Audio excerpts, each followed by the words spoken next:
보기 좋은 게 먹기 좋죠. 그 맞는 말인데 이게 이제 우리나라는 이 과일을 이 맛이나 향 특유의 그 과일의 맛이나 향으로 먹는 게 아니라 눈으로 먹게 돼 있어요.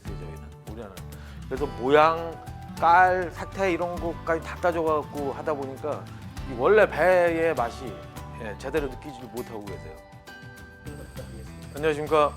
경기도 안성 서운면에서 백화수원 35,000평 경작하고 있는 정우명이라고 합니다. 우리나라 이제 산지 유통센터가 많아지고 그런데 이제 외국 같은 경우 경매시장 제도가 우리나라처럼 가락시장처럼 이게 외국도 많은지에 대해서 궁금한 부분이 있어서 그런 부분을 좀 여쭤보고 싶습니다.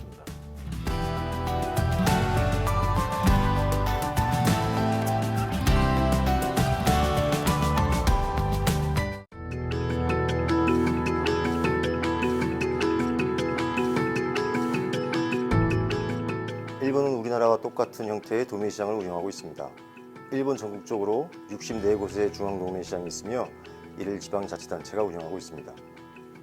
일본은 식민지 전쟁이 한창이던 1920년대 안정적 식량 공급을 위해 도매시장을 만들면서 도매법인이 산지 수집 주체가 되고 중도매인이 분산을 하며 이들 사이의 거래는 경매를 원칙으로 한다는 일본만의 독특한 제도를 만들었습니다. 우리나라는 이러한 일본의 도매시장 제도를 1970년대 가락시장에 그대로 도입하여 지금까지 운영하고 있습니다. 그러나 일본의 경우 산지와 소비지가 변함에 따라 기존의 경매제도 원칙을 포기하고 지금은 전국적으로 10% 정도만이 경매로 거래되며 나머지는 상대거래, 즉 우리나라의 정가 수위로 거래되고 있습니다. 2020년 일본은 우리나라의 농업법에 해당하는 도매시장법을 전면 개정하면서 중도매인과 생산자가 직접 거래할 수 있도록 한 것이 인상적인데요. 일본 출하자들은 품목에 제한 없이 본인들이 유리하다고 판단되는 방식, 즉 경매로도 출하할 수 있고 중도매인에게 직접 출하도 가능하게 됨으로써 출하 선택권이 넓어지게 되었습니다. 그리고 유럽에도 프랑스의 헌지스 시장, 영국의 뉴 코벤트 가든 마켓, 이탈리아의 로마 도매시장, 스페인의 마드리드 도매시장 등 자국 국민들의 안정적인 먹거리 공급을 위해 모든 주요 국가, 주요 도시에는 대표적인 도매시장들이 있습니다.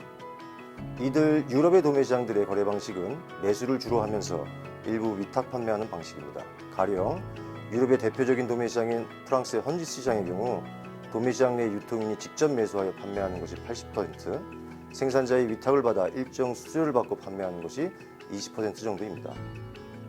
유럽의 대표적인 도매시장 중에는 우리나라와 같은 경매 제도를 운영하는 나라는 없습니다.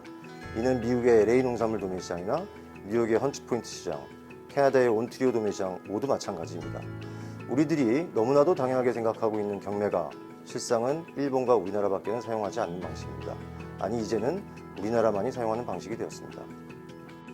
생산자분들이 어렵게 생산한 농산물을 그분들의 의사와 상관없이 가격 결정 과정에 관여도 할 수 없는 무조건적인 경매 원칙, 1920년대 일본이 만든 거래 방식에 우리는 아직도 갇혀 있습니다.